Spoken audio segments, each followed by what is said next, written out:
Next on Worcester News Tonight, the city's police chief returning from a week-long counterterrorism seminar in Israel.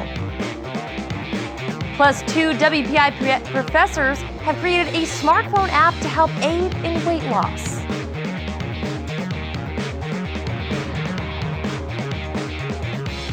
Good evening and thanks for joining us. I'm Anna Botari. We begin tonight in the Canal District, where hundreds turn out for one of the city's largest toy drives of the year. The Worcester County Sheriff's Department and District Attorney hosted Holiday Rock at the Compass Tavern, gathering hundreds of toys for families in need. Our Cam Jandro is there and joins us now live with the details. Cam? Yeah, Anna, the Sheriff's Office hosts numerous toy drives every year, but Holiday Rock is one of their biggest. And this year, many families will be going home with toys this holiday season. A mountain of toys fills the Compass Tavern.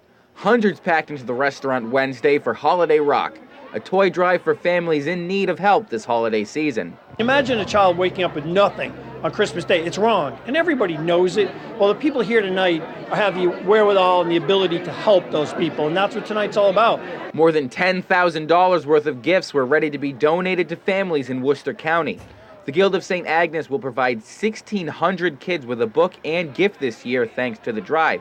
Public Relations Director Sharon Woodbury says the average family spends $200 a week on childcare, and sometimes it's just too much. You're talking about, a real expense to middle-class America. So we like to help those people out specifically because they don't get the help they need. And they're the ones that really, I think, suffer through the holidays quietly. According to the U.S. Census Bureau, nearly a quarter of families in Worcester lived in poverty last year. Sheriff Lou Evangelitis and District Attorney Joseph Early Jr. sponsor the toy drive and say they recognize the need in Worcester County. Some of these folks are so poor they don't have heat, they don't have water. Some of them live in their cars, and it helps so many kids who have nothing on Christmas Day. It's great. We know that there's a lot of people that we hear about, of course, who aren't as fortunate as we are, especially with toys during the holiday season. So it's a great night, very special night for those of us here in Worcester County that know in Worcester County we always take care of us. We look out for each other. Now, along with the Guild of St. Agnes, the donations will be going to the Boys and Girls Club of Worcester, as well as the Friendly House. And I'll tell you what, Anna, the stack of toys was absolutely massive, any kid's dream. Doing such good work down there. Thanks for that, Cam. Well, dozens gathered at Newton Square tonight as the Chabad Lubavitch of Central Massachusetts hosts its annual Menorah Lighting.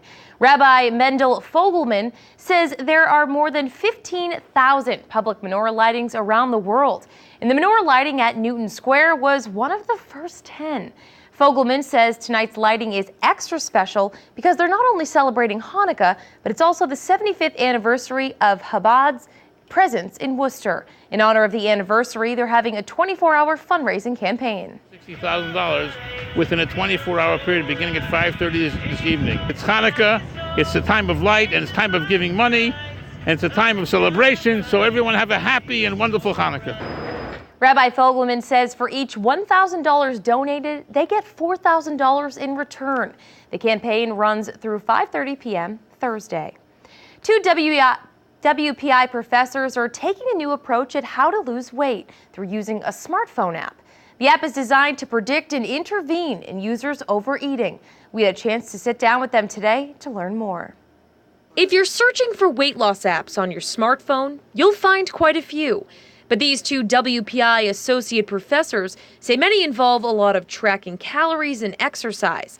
So they helped create their own app with a different approach. The artificial intelligence can find out what triggers the person has for overeating. So what kind of factors make a person overeat? Professors Bengay Sue Tulu and Carolina Ruiz, along with researchers at UConn, created the app Slip Buddy. It aims to help manage overeating in 3 key ways: by tracking eating patterns, providing interventions, and helping change behavior. They tracked 16 overweight adults who weren't trying to lose weight over the course of a month, and the results were positive. We realized that people lost weight. And that's something we were not expecting because they were not really targeting to lose weight. They were just asked to use this app that has a simpler tracker. The app asks users to check in 3 times a day to note their stress levels, fatigue, hours of sleep, and whenever they feel they've overeaten.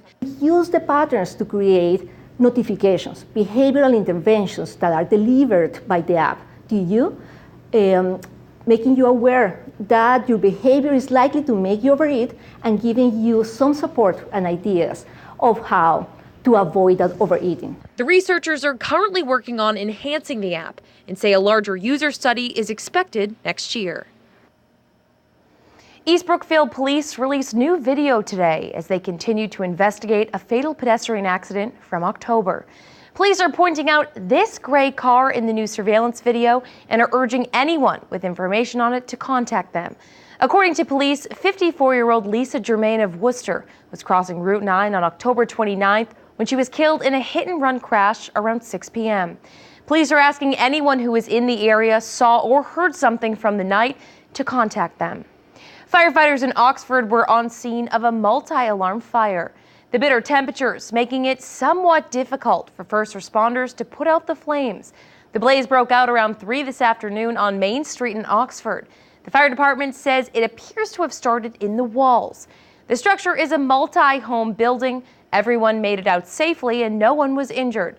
The department says the cause of the fire is under investigation, but it appears to be accidental. Once we started tearing it apart, overhauling, getting into where it was, the fire wasn't that bad overall, but it was buried deep in the wall, so we had to do quite a bit of overhaul to get to it. Just a few days after a terrorist attack in New York City, Worcester Police Chief Stephen Sargent returns from Israel. The chief attended a week-long counter-terrorism seminar in the country. He met with police officials and security to learn more about terrorism prevention. Our Brittany Schaefer has more on the chief's trip. Sargent traveled to Israel with about 20 other law enforcement officials from Massachusetts. He says he learned a lot from a country who deals with terrorism often, but effectively. 10 hours out, 12 hours back. It took a few long flights, but Worcester Police Chief Stephen Sargent says the lessons learned at the counterterrorism seminar in Israel were well worth it. Hopefully we don't ever see the instances that they see, but certainly can learn by what they've done over the last few years. According to the Israeli Ministry of Foreign Affairs website, in 2016, the country had 12 attacks involving vehicles ramming into people. Sargent says due to the number of terrorist attacks, Israeli law enforcement agencies are very organized and strict. That area is such a hotbed anyways of the terrorism and violence, and they've done a good job to keep it at a lower level. It's a national police force. And then there's the military, and they work together. There's the intelligence side. There's so many different agencies, but they all work together. They're very coordinated. Sargent was in Israel Monday during the attempted terrorist attack in New York City and says Worcester police are on high alert when these attacks happen. So all the symbolism of New York makes them a hard target, but that doesn't mean there isn't a place in this country that couldn't be a target. We're on alert. We make sure we check our airports. We have a train station. We have a lot of soft targets. Sargent says in Old Jerusalem, every street is monitored, and while Worcester has some technology in place, he'd like to see more. To see their real-time crime center, it's similar to what we have here, but for such a small area, and every street is covered, and they have somebody watching every single street. So impressed on how they handle it, and like I say, the technology, we can bring a lot of that back. Now, Sargent says to deal with the large amount of vehicular terrorism, Israel has barricades up in areas of concern. Brittany Schaefer, Worcester News Tonight. New information tonight on a body found in a burned car in Worcester. A day after the body was found in a burning car in a cemetery, police are asking for your help.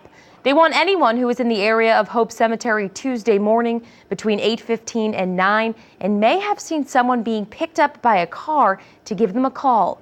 Police say the death does appear to be suspicious. Both the Worcester Police and Fire Department were at Hope Cemetery throughout the day Tuesday. The victim, meanwhile, has not yet been identified. A state panel has approved plans for a new Worcester South High School. The Massachusetts School Building Authority voted on an almost $210 million budget plan. More than half will be reimbursed by the state. Plans for a new South High School include a 360,000 square foot main building, which is more than 100,000 square feet bigger than the current one.